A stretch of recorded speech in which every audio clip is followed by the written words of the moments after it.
brings you to your knees, when everything you believed would last begins to crumble. You look around and wonder, how did I end up here? The plans you made fall apart. The people you trusted walk away, and your heart feels like it's carrying too much weight to keep beating. I've been there, in that quiet, hollow space where the soul feels lost and the road ahead disappears into fog.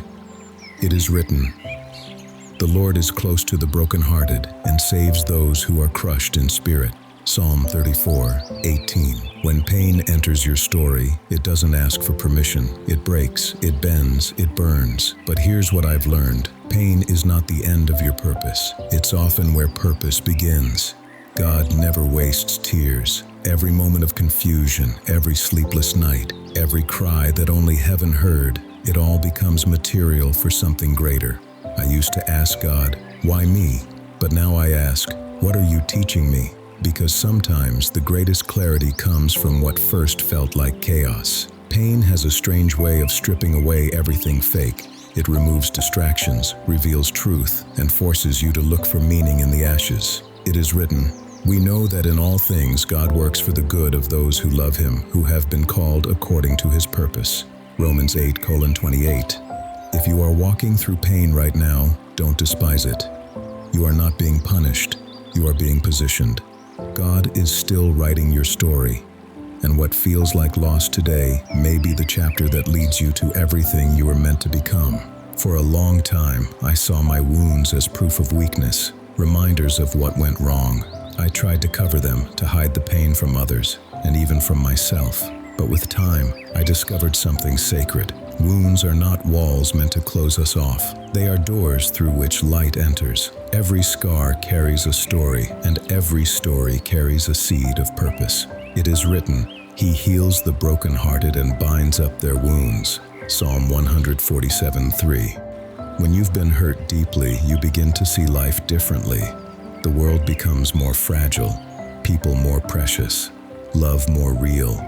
Pain refines your heart until compassion replaces judgment and wisdom replaces pride. I began to understand that my wounds weren't just memories, they were ministries in disguise. God doesn't waste pain, He transforms it into empathy, the kind that touches others where words cannot reach. I remember asking, "Lord, why did you let this happen?" And over time, the answer became clear. Because I wanted to show someone else through you that healing is possible. The very wound that once made me question God became the very reason I could speak of His mercy. It is written, "My grace is sufficient for you, for my power is made perfect in weakness." 2 Corinthians 12:9. Every hurt, every tear, every loss, they are all brushstrokes in a masterpiece only heaven can see. Sometimes the pain doesn't go away immediately, but it opens a door that leads to a version of you that loves deeper, trusts harder, and shines brighter. There came a moment when I realized I couldn't fix everything. When my strength, my logic, and my plans all failed me. I had prayed, worked, fought, and yet nothing changed. That's when it finally hit me. Maybe God wasn't asking me to do more. Maybe He was asking me to let go. Losing control felt terrifying at first, but surrender. Surrender became the key that opened peace. It is written, "Be still and know that I am God."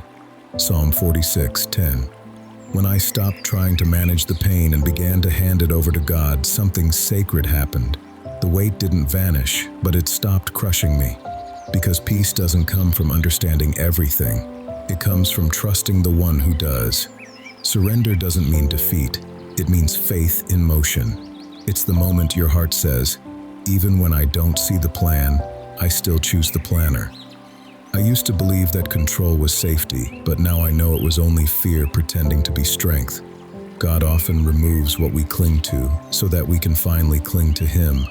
And in the letting go, I found freedom I never knew existed. It is written, "Cast all your anxiety on Him because He cares for you." 1 Peter 5:7. When I finally surrendered, my prayers changed. They weren't demands anymore. They became whispers of trust. I stopped asking God to change everything around me and started asking Him to change me within it. And that's when I realized losing control wasn't the end of my story. It was the beginning of healing. Pain has a way of asking questions that comfort never will. It makes you look deeper, search wider, pray harder. When life is easy, you rarely ask why. But when pain comes, you begin to seek meaning in every tear. I remember sitting in silence one night asking God, why this? Why me? And slowly, through the fog of grief, I began to see something. Pain is not random. It's a teacher. It refines you, not to destroy you, but to shape you into someone who carries purpose with gentleness and strength. It is written, "Consider it pure joy, my brothers and sisters, whenever you face trials of many kinds, because you know that the testing of your faith produces perseverance." James 1:2-3. Pain doesn't always give answers, but it always gives birth to perspective. What once felt meaningless begins to make sense in hindsight. You realize that the very thing that broke you also built you. That's how God works. He turns the shattered pieces of your life into a mosaic of grace. When I stopped asking why and started asking what for, I discovered that my pain had a mission. It made me softer toward others, slower to judge, and quicker to love.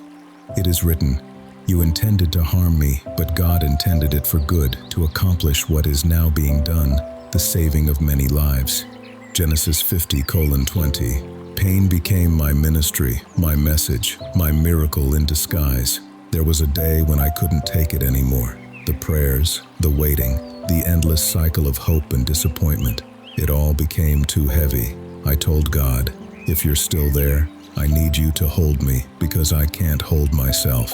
And that night, I didn't get answers. I got peace. It wasn't loud, it wasn't dramatic, but it was real. That's when I learned that surrender doesn't mean giving up. It means giving God permission to do what only He can. It is written, "Trust in the Lord with all your heart and lean not on your own understanding." Proverbs 3:5. Surrender is where transformation begins. It's where your pain becomes prayer, your tears become worship, and your weakness becomes a doorway for grace. I realized that God wasn't asking me to be strong. He was asking me to be still. Because when I stopped striving, I made room for His power to move. And in that surrender, something changed. Not outside me, but within. My perspective shifted from, "Why me?" to "Use me."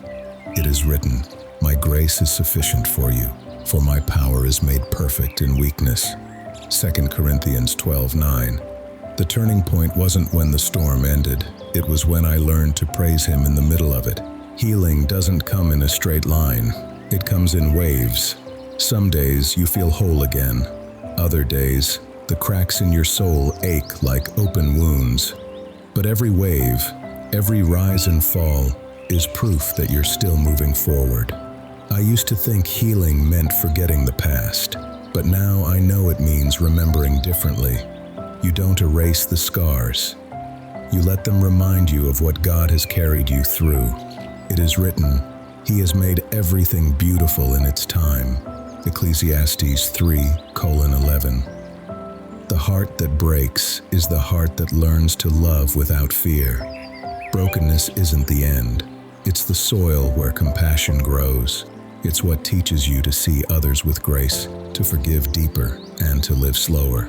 God doesn't just heal what's broken, He repurposes it. The same heart that once bled becomes the one that blesses. The same person who once cried becomes the one who comforts. It is written, "Blessed are those who mourn, for they shall be comforted." Matthew 5:4. I've learned that healing is not about returning to who you were. It's about becoming who you were meant to be. Every broken place becomes sacred ground when you realize that even pain bows before purpose. There was a time when I thought darkness meant God had left me, when loneliness felt like proof of His silence. But I was wrong. The truth is, some lessons can only be learned in the dark, because in darkness you start to see light for what it truly is, Not something that removes shadows, but something that reveals meaning in them. It is written, "Even the darkness will not be dark to you. The night will shine like the day, for darkness is as light to you." Psalm 139:12. When everything falls silent and every plan fails, that's when you begin to see God not as an idea, but as breath, constant, unseen, yet life-giving. Pain pushes you to listen deeper, to notice the small miracles you once ignored, the laughter that still finds its way into a hard day, the peace that whispers, "You're not done yet." The truth is, the absence of clarity doesn't mean the absence of God. Sometimes He hides the map so you'll follow His voice, and even in the dark, His light is there, gentle, steady, eternal. It is written, "The light shines in the darkness, and the darkness has not overcome it." John 1:5. Every night of confusion carries a morning of revelation. And when that dawn breaks, you'll understand that even your darkest season was a bridge toward purpose.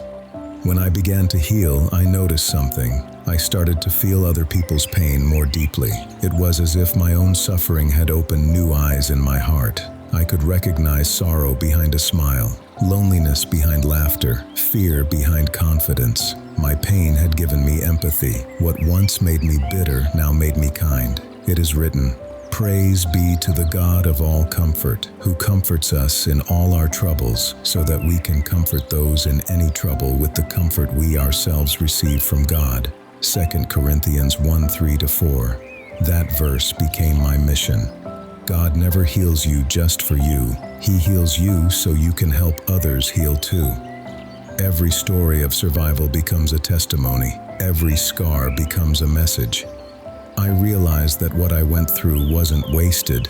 It was preparation for purpose. Pain softened me, made me humble, and taught me to love without agenda. And I began to see, the measure of healing is not how quickly you recover, but how deeply you love afterward. It is written, "Carry each other's burdens, and in this way you will fulfill the law of Christ." Galatians 6:2. Compassion is love with memory, remembering your own valleys while walking with someone through theirs. Waiting is one of the hardest lessons of all. We want results, answers, closure. But God often works through rhythm, not rush.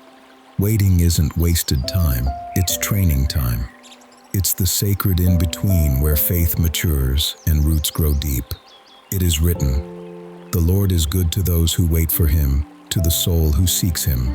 Lamentations 3:25.